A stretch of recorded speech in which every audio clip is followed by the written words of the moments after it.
Hey everyone, welcome back. So, I'm sorry, I have not posted anything all week. I have been so busy reading.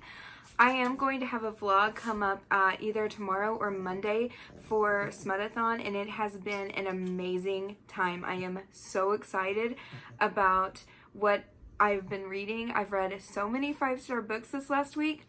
I cannot wait to talk to you guys about that. But until then, I decided I'm going to go ahead and just real quickly talk to you about the week before Smutathon, which was the 27th through the 3rd. I'm sorry about the dogs barking in the background. Try this one more time. So from the week of the 27th through the 3rd, I read multiple books, and I want to go ahead and talk to you about that since I'm having my own vlog for Smutathon week. And I wanted to go ahead and at least give you guys an idea of some of the books that I've read recently.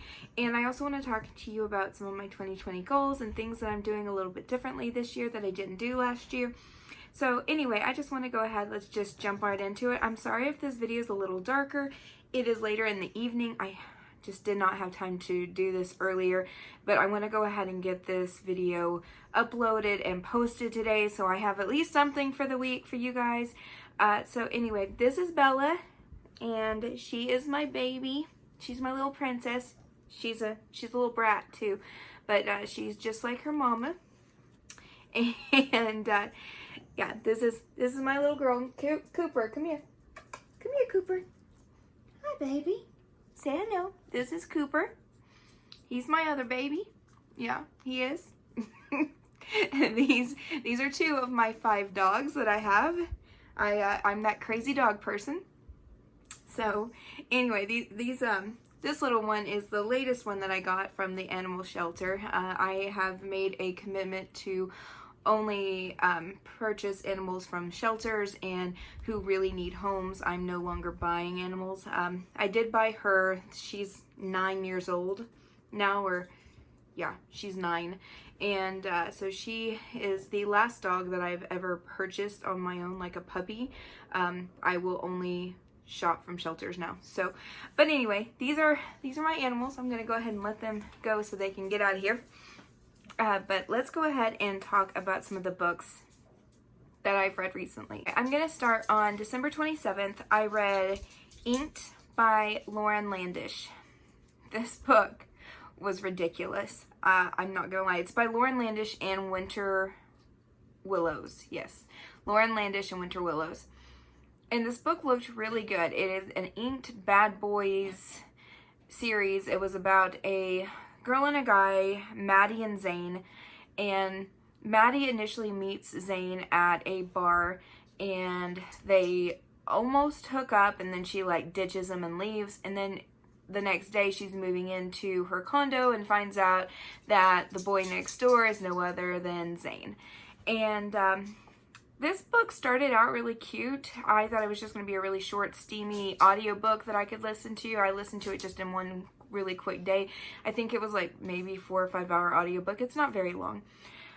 But the plot kind of went somewhere kind of crazy to me. First of all, Maddie is a main character. Sorry, that's Cooper in the background. Maddie as a main character was super annoying to me.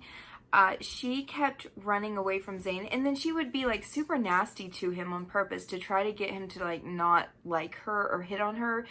She would say like really nasty, stuck up, mean things, and I just didn't like her as a character. Also, this had a really weird subplot where like it introduced the mob, but it was just like a haphazard like done in to put in some angst and drama in the book. It wasn't very well done. I didn't really like this book at all. I gave it 2 stars. Next book that I finished was Blindsided by Amy Dawes. This book I gave 4 stars. It is about Mac and Freya. Mac is a soccer player in well, I guess you call football, soccer, whatever. And he's in London. He is Scottish. And the girl, the main heroine of the story, is English. And their humor was a little... I didn't understand some of the slang and the lingo and stuff, which, you know, you kind of come to expect. I mean, it's similar to the US, but it was a little different. So it was a little hard for me to get into some of the humor. Also, I really felt like Freya kept body shaming herself to excess. It was just a ridiculous amount of body shaming, and she was supposed to be like a thick girl, but it's not like she was my size. Like, she wasn't a big girl, you know what I mean? Like, so I got really annoyed with all the body shaming, especially because she was known as curvy and voluptuous, and she was like supposed to have like a small waist and huge boobs, and like, I mean, guys like that. So I just didn't understand all the body shaming that she did towards herself. Also, one thing that I really didn't like about this book is it was supposed to be a standalone, but I feel like this is the first book I've ever read by Amy Dawes. And I know that this was part of like the Harrison Brothers series. And I've been wanting to read that, but I felt like I was missing a lot of the plot. Like, it's supposed to be straight up standalone, but it wasn't, because there were so many of those characters in the book that because I hadn't read that series, it really detracted from the story. And there were so many like inside jokes or small things about the siblings and the way they interacted and stuff that I just didn't get because I hadn't read it yet. So overall, I gave it 3.5 stars. I bumped it up to 4 on Goodreads because, of course, they don't have the half a star, but I gave it 3.5 stars. It was okay. The next book I started to read and DNF'd was Consequences by Aletha Ramig. This book is fucked up, like hardcore fucked up. Okay, so, and I didn't like read a small amount. Like, this book is huge, and I read 186 pages before I DNF'd it. Will I go back and possibly read the rest of the story in the next couple of months? Probably, because I hate DNFing. Like, y'all don't even understand. If I start something, especially if I get 186 pages into a book, I really, really, really want to finish this book. But this is not a love story, in my opinion. Like, at all. Like, Stockholm Syndrome? Absolutely.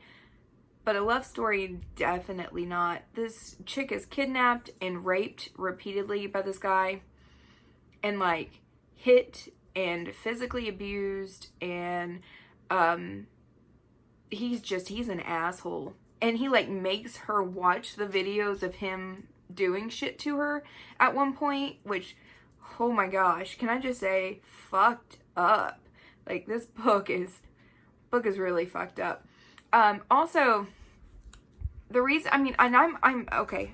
I am not one of those people that like shy away from tropes like that. Like, you want to bring rape into it? Okay, that's fine. I'll read it. I have no trouble with reading that kind of stuff. This book kind of is dragging for me. Like, it's the same stuff over and over. It's monotonous. And I understand the reasoning for that because, you know, this is her day-to-day life and she's trying to compartmentalize. And, but there's some really, there's stuff where he buys her like super expensive, like he's a very wealthy man. And so he buys her all these like, you know, Valentino and all these fancy clothes and stuff. But it's like, it's over and over that they just talk about this stuff and it just is kind of boring. This book also wasn't very well edited, so the writing just, it's okay. And I like I said, I more than likely will come back to this to finish it, but as of right now, I had to set this aside just because I was bored. Okay. The next book that I read was Burnout. This is by Coralie June. This is the first book that I've ever read by this author, and I actually, after I finished this on ebook, and then after I immediately went out and actually purchased this book because it was just that good to me. It has every trope that I love in a book, and I adored this book. Okay. So this is about Blakely and Decker, and it is basically Blakely had a shitty mother, and whenever her mom passed away right before on her deathbed, she told her that she had a half-brother that she gave up for adoption whenever he was a baby, and basically gave her his information. And she's 18 years old, has absolutely no money, nowhere to go, and she ends up contacting her half-brother, who invites her to come and live with him. And her half-brother has a roommate who is Decker, and Decker is also going to be her teacher. So there is the brother's best friend aspect, there is the teacher-student aspect. This book was so forbidden and it was so good. It also had some LGBTQ rep in it, and there was definitely a little bit of unrequited love that happened towards the end that I kind of saw coming and kind of didn't, and it kind of surprised me.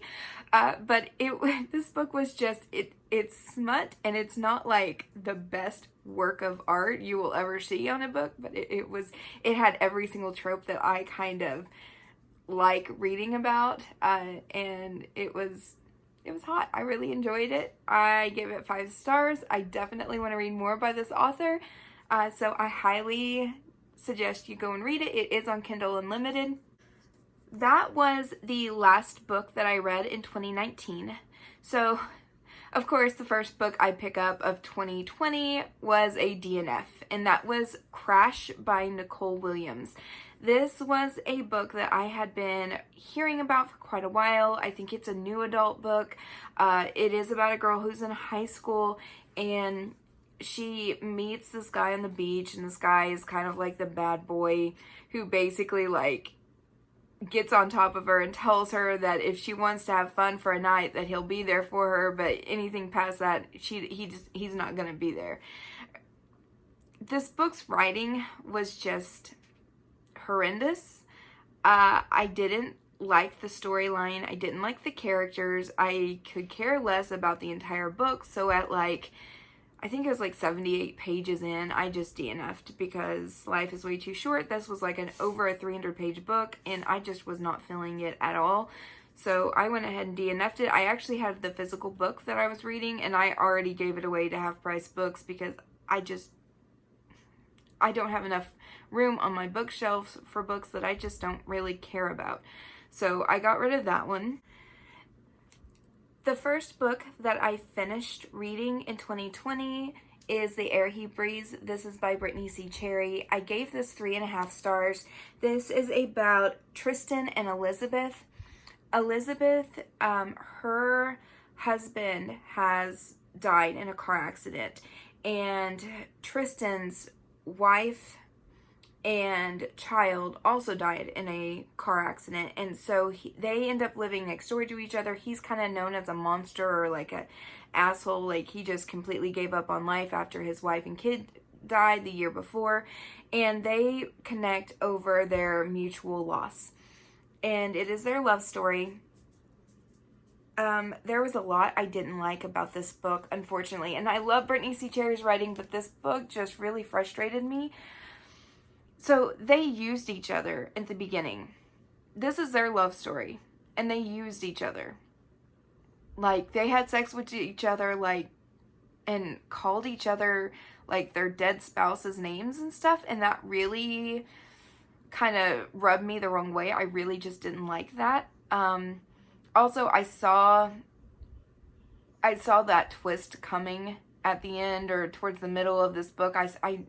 I kind of knew from the beginning what was going to happen, and it ended up being that same twist that I thought it would be. Overall, this book was okay. After they used each other like that, I didn't understand how it could turn into a true, actual love connection after they, used each other. That just doesn't seem realistic to me. So, anyway, this book was okay. I did like some aspects of the book. I liked the daughter. Her daughter was really cute throughout this book, and I liked how the main guy, Tristan, he slowly kind of came to life and became a sweetheart, especially to her daughter. He did some things in here with the feathers that was just super adorable, where her daughter used to think that anytime that she saw a feather, it was from her dad who was in heaven, and so he bought a whole bunch of feathers and left them for her, and that was cute. There were some things I really liked about this book, but there was a lot I didn't, so 3.5 stars. And the last book that I finished was Smut. This was by Karina Hawley. I listened to the audiobook for this. This was the first book that I read by this author, and it was okay. I gave it 3 stars. I the audiobook was just okay to me. The storyline was just okay. I actually thought it was kind of unique at first because it is about two people who are in college and are in a creative writing class, and they get assigned to each other, and so they start writing smut, and they actually become authors this way. They write under a pen name, and it was cute, but I don't know. The writing got a little cheesy for me. The storyline was just a little way too predictable. It was okay, but it wasn't great. So that is all the books that I read. I do want to talk real quickly about some of my 2020 goals and things that I'm going to be doing differently this year. So for starters, for me, I purchased a notebook, and in this, I've decided this year I'm writing down anytime that I read a book. I am writing down the book title, the author. Let me just kind of give you an example. So I'm writing down the book title, author, the date that I started and finished the book, the overall rating, the format that I read the book. So for example, this one is an audiobook. Then I write down the main characters, the main side characters, my likes and my dislikes. And this really helps, especially for me, because I am doing videos this year, and I have such a hard time, for some reason, remembering character names, especially if I don't, love the book. For some reason, that is the first thing for me that goes, is the character names. And so this helps me to be able to actually remember the main character names, the likes, the things that I really didn't like, and kind of gives me an overall view of what I'm doing. That way, especially whenever I'm doing my end of the year wrap ups and talking about things that I really didn't like or liked in a book, I can immediately go back to this and be able to look at the overall views and be able to talk about the books in hopefully a little bit more of an eloquent way, instead of saying, oh, the hero and the heroine, because that gets annoying. I'd rather at least be able to give you the names of the characters and stuff. So that's mainly just for my benefit, to be able to hopefully talk a little bit better on BookTube. So I did do that. I read 166 books last year. That was my end up total books. And I read close to 50,000 pages. And so my goal this year, my minimum goal that I want is 150. I did that because I want an actual challenge. And 166 is the most I've ever read in a year. Before the previous year, I read 136. And so I kind of did 150 as my baseline. That's the minimum amount of books that I want to read. My max amount of books that even if I read over this, I'd be perfectly fine with that. But I want to read 200 books. That's my real high up. That's what I want to do, is read 200 books. I've never done that before, so I think that would be a really neat challenge for me to try to surpass. I will say that it is the 11th, and I have read 10 books so far this year. I am killing it on Smutathon.